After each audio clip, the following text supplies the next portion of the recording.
Hello every one welcome back. അപ്പോൾ ഇന്ന് ഞാൻ വന്നിരിക്കുക മുട്ടച്ചോറിൻ്റെ വീഡിയോ ആയിട്ടാണ് വന്നിരിക്കുന്നത്. നമ്മുടെ എപ്പോഴും ചോറ് അധികം വരുവാണെങ്കിൽ അത് യൂസ് ചെയ്യുക, അതില്ലെങ്കിൽ അതിൻ്റെ പകരം നമ്മളാണെങ്കിൽ എക്സ്ട്രാ ചോറ് റെഡിയാക്കി വെച്ചിട്ട് നമുക്ക് വേണമെങ്കിലും ഇങ്ങനെ യൂസ് ചെയ്യാവുന്നേ ഉള്ളൂ. അപ്പോൾ എൻ്റെ കുറച്ച് ബസ്മതി റൈസ് ആദ്യം തന്നെ കുക്ക് ചെയ്ത് ഞാൻ വേവിച്ചത് ഇരിപ്പുണ്ടായിരുന്നു. അപ്പോൾ അതുകൊണ്ട് ഞാൻ റെഡിയാക്കി എടുക്കുന്നത്. ഇത് ലഞ്ച് ബോക്സിനാണെങ്കിലും ടിഫിനാണെങ്കിൽ നമുക്കത് കൊടുത്തു വിടാൻ പറ്റും നല്ല അടിപൊളി റെസിപ്പിയാണ്. അത് വേറെ ഒന്നിൻ്റെ ആവശ്യമില്ല, 1 പോട്ട് മേലത്. അപ്പോൾ നമുക്ക് കണ്ടാലോ എങ്ങനെയാണ് ഉണ്ടാക്കുന്നതെന്ന്. അപ്പോൾ ഏറ്റവും അധികമാണ് എണ്ണ ഒഴിച്ചിട്ടുണ്ട്. എണ്ണ നന്നായി ചൂടായി കഴിയുമ്പോൾ അതിനകത്ത് നമുക്കാണെങ്കിൽ ഒരു സവാള ചെറുതായി അരിഞ്ഞ് അത് ഇട്ട് കൊടുക്കാം. മക്കൾ എത്ര എരിവ് കഴിക്കുന്നതെന്ന് വെച്ചാൽ അതനുസരിച്ച് വേണം മുളക് ഇട്ട് കൊടുക്കാൻ. ഒരു 5-6 മുളക് ഞാൻ ഇട്ട് കൊടുത്തിട്ടുണ്ട്. അതെല്ലാം നമുക്ക് സോത്തേ ചെയ്ത് കൊടുക്കാം. അതിനുശേഷം 2 തക്കാളി ചെറുതായി അരിഞ്ഞ് അതും കൂടെ ആഡ് ചെയ്ത് കൊടുക്കണം. ഇതെല്ലാം കൂടി നമുക്ക് നന്നായിട്ടൊന്ന് വഴറ്റി കൊടുക്കാം. ഇതിനകത്ത് കുറച്ച് ഉപ്പും ഇട്ട് കൊടുക്കണം. ഞാൻ ചോറ് വേവിച്ചപ്പോൾ അത് ഉപ്പ് ഇട്ടിട്ടുണ്ടായിരുന്നു, അതുകൊണ്ട് ഞാൻ എക്സ്ട്രാ അധികം ഉപ്പ് ഇടുന്നില്ല. ലാസ്റ്റ് നോക്കിയിട്ട് വേണമെങ്കിൽ എക്സ്ട്രാ നമുക്ക് ആഡ് ചെയ്ത് കൊടുക്കാവുന്നതേ ഉള്ളൂ. അപ്പോൾ ഇതെല്ലാം കൂടി നന്നായിട്ടൊന്ന് മിക്സ് ആക്കിയതിന് ശേഷം നമുക്കത് അടച്ചൊന്ന് തക്കാളിയൊക്കെ നമ്മൾ നന്നായിട്ടൊന്ന് വെന്ത് വരുന്നവരെ നമുക്കൊന്ന് വെയിറ്റ് ചെയ്യാവുന്നേ ഉള്ളൂ. അപ്പോൾ തക്കാളിയൊക്കെ നമ്മൾ നന്നായിട്ടൊന്ന് വെന്ത് വരട്ടെ. ഇപ്പോൾ നന്നായിട്ട് പാകത്തിന് വെന്ത് വന്നിട്ടുണ്ട്. ഇതിനകത്ത് നമുക്ക് കുറച്ച് മസാലയും കൂടെ ആഡ് ചെയ്ത് കൊടുക്കാം. മസാല നമ്മളെന്നും റൂട്ടീന് യൂസ് ചെയ്യുന്നതിനെ ആഡ് കൊടുക്കുന്നത് 1/2 ടീസ്പൂൺ മഞ്ഞൾപ്പൊടി ഇട്ട് കൊടുക്കുക, 2 teaspoon Kashmiri red chilli powder ഇട്ട് കൊടുക്കാം, 1 ടീസ്പൂൺ മല്ലിപ്പൊടി ഇട്ട് കൊടുക്കാം, 1 ടീസ്പൂൺ നമുക്ക് നമ്മുടെ ഹോം മെയ്ഡ് ഗരം മസാല നമുക്ക് ഇട്ട് കൊടുക്കാം. ഇതെല്ലാം കൂടി നന്നായിട്ടൊന്ന് മിക്സ് ആക്കി കൊടുക്കുക. മസാലയ്ക്ക് ഒന്ന് കരിഞ്ഞു പോകാതിരിക്കാനായിട്ട് ഒരു 2 ടേബിൾ സ്പൂൺ നമുക്ക് വെള്ളം കൂടെ ഒഴിച്ച് കൊടുക്കാം. നന്നായിട്ടൊന്ന് മിക്സ് ആക്കി അടച്ച് നമുക്ക് ലോ ഫ്ലെയിമിൽ വെച്ച് 1-2 മിനിറ്റത്തേക്ക് നമുക്ക് ഒന്നും കൂടെ ഒന്ന് വഴറ്റിയെടുക്കാം. അപ്പോഴത്തേക്ക് അകത്ത് എണ്ണയ്ക്ക് ഒന്ന് തെളിഞ്ഞ് നമ്മുടെ മസാലയൊക്കെ ഒന്ന് വെന്ത് വന്ന് പാകത്തിനായി വന്നിട്ടുണ്ട്.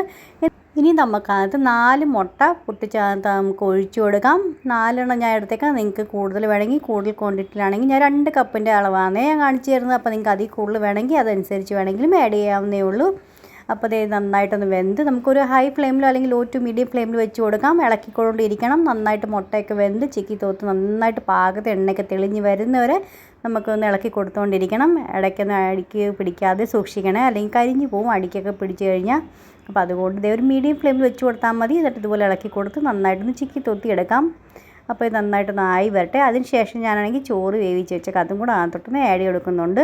ഫ്രണ്ട്സ്, ഇങ്ങനെ റെസിപ്പീസും വീഡിയോസൊക്കെ എങ്ങനെ ഇഷ്ടപ്പെടുന്നുണ്ടോ ഇല്ലയോ എന്ന് അറിയിക്കുക. ഇഷ്ടപ്പെടുന്നുണ്ടെങ്കിൽ ഫ്രണ്ട്സിനും ഫാമിലിക്കും ഒന്ന് ഷെയർ ചെയ്ത് കൊടുക്കണേ. പിന്നെ ഇതേവരെ പുതിയ കൂട്ടുകാർ സബ്സ്ക്രൈബ് ചെയ്യാത്തവരും സബ്സ്ക്രൈബും സപ്പോർട്ടും ചെയ്യാൻ മറന്നു പോലെ.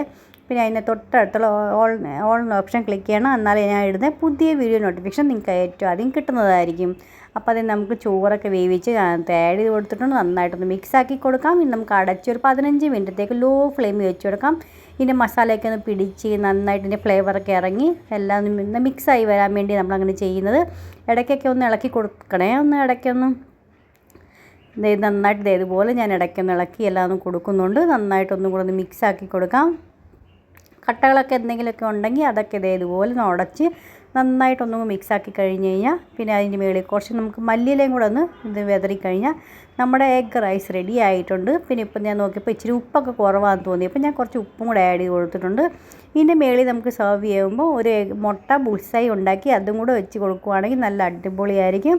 അപ്പോൾ നിങ്ങളും തീർച്ചയായിട്ടും ട്രൈ ചെയ്യും. നല്ല സിമ്പിളല്ലേ, പെട്ടെന്ന് റെഡിയാക്കി എടുക്കാവുന്ന. ഇതിന് ബാസ്മതി റൈസ് വേവിച്ചതിന് വേണമെന്നില്ല. നമ്മൾ നോർമൽ എന്നും കഴിക്കുന്ന റൈസ് ആണെങ്കിലും ഇതുപോലെ ഒന്ന് ചെയ്ത് നോക്കാവുന്നേ ഉള്ളൂ. അപ്പോൾ നിങ്ങൾ തീർച്ചയായിട്ടും ട്രൈ ചെയ്ത് നോക്കിയിട്ട് നിങ്ങൾക്ക് എങ്ങനെ മക്കൾക്ക് ഇഷ്ടപ്പെട്ടോ ഇല്ലയെന്ന് അറിയിക്കുക.